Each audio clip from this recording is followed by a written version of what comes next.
Hi folks, we hope you'll enjoy the upcoming answers to this hot question. What has simultaneously gotten worse and more expensive? Cable TV. Yup. I don't even F with cable anymore. Man, I haven't watched ads on TV for years. Staying at my in-laws and sitting through obnoxious commercials every 15 minutes was painful. Once you stop, there's no going back. New homes. Cookie cutter houses, built with cheap contractors who cut corners left and right, situated in neighborhoods with ever higher HOA fees, and the HOAs are getting more expensive too. I agree with this one. I thought buying a newly built home would be great. Turns out everything is cheap. Those nice looking baseboards? Particle board. Cabinets? Particle board. Nice front door? It's plastic and warps when the temperature changes. Everything looks nice, but at the core it's all super cheap material that was installed as fast as possible by the cheapest bidder. My university education, specifically this year. They are raising tuition and fall semester has no in-person sessions. I don't envy college students during this crisis. I would be pissed, especially if I had a major dependent on university facilities, labs, etc. I honestly would highly consider a gap year, or two. College kids of Reddit, are any schools offering a gap year as an option? Colleges don't offer gap years, you just don't register and then come back.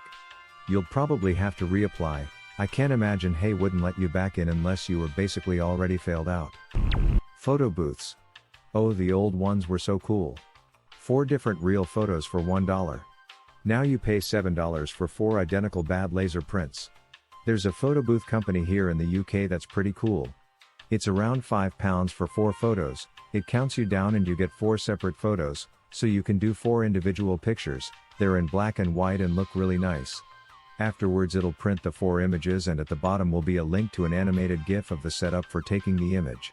So you see the few seconds before and after sort of thing. It's actually pretty fun. They're in lots of bars and clubs, so there's a lot of drunken photo booth pictures stashed in my house. I remember the donuts at Dunkin' Donuts to be bigger and cheaper. There are more Krispy Kremes where I'm from. Totally lucky enough to have both. Health insurance? Goddamn. Last year we ran out of money in our HSA in July. We were paying for everything out of pocket after that and praying for no major medical expenses. And we have Blue Cross Blue Shield. And it ain't cheap. What the hell are we paying for? This year has been a bit better, ironically. Because of Corona we haven't gone anywhere or done anything, so we actually have money in the HSA. Now we're like, what do we do with this money if we still have it in December? New glasses for everybody? Cable television. More commercials, channels upon channels of crap, ridiculous bill. I remember when you could watch a show on cable without any commercials. That was its big selling point. I remember when MTV was music and the History Channel didn't normalize conspiracy theories.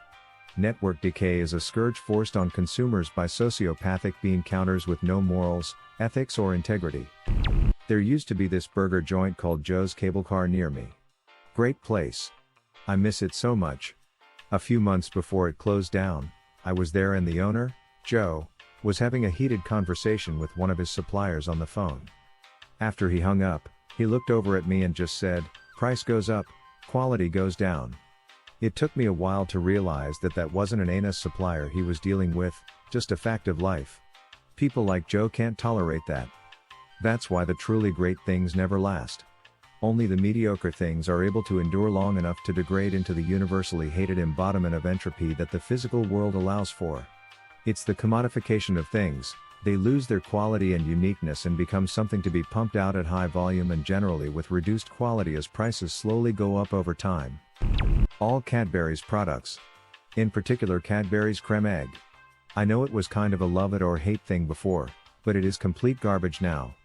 I would gladly pay double or more to have it back the old way. There are a few select stores that sell the version imported from Europe, which still uses the original Cadbury recipe, instead of the bastardized recipe that Hershey uses.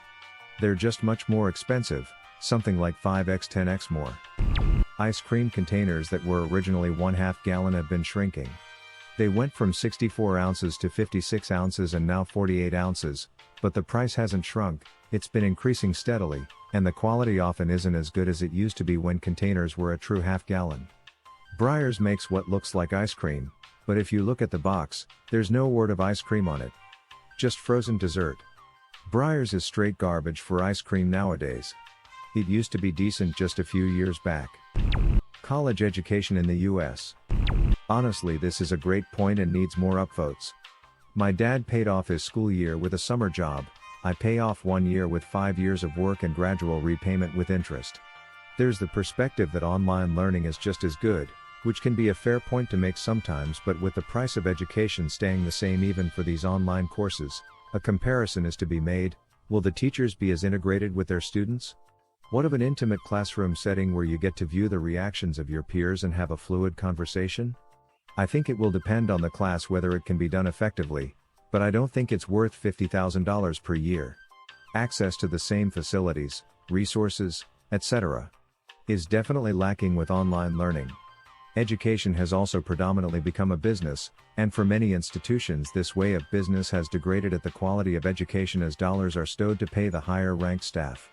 I can't say more money isn't better, but there are diminishing returns. Housing. I remember my first one-bedroom apartment was $450 a month in a suburb. Came with covered parking and there were no weird extra fees. Man, that was nice. Dang, the apartment I'm about to move into is like $1,000 per month, plus pet fees and garage parking is extra. That's dumb lol. Clothes. Even a sweater from the Gap is like $70 now, even though the quality is about 10% better than Old Navy. God damn it, clothes retailers, settle down or I will go naked. Cheap. You wash it, you're good to go.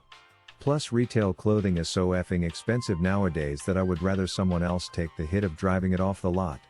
What I hate about this is all the brand names are super expensive, but they are still all made by slaves in poor countries.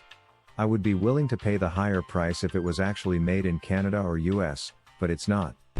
This coming from an avid Apple user, Apple computers. I'd rather take 1 centimeter extra thickness and more ports than using a hub for everything. For sure. This obsession with slim and light bothers me. If I wanted slim and light I would have bought an Air.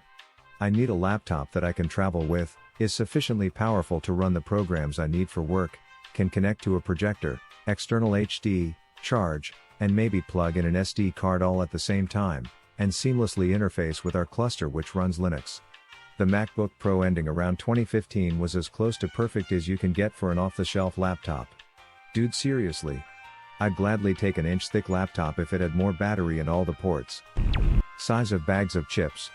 I mean, the bags have gotten bigger, but suddenly they need to sell you more air as well. It's for padding, right?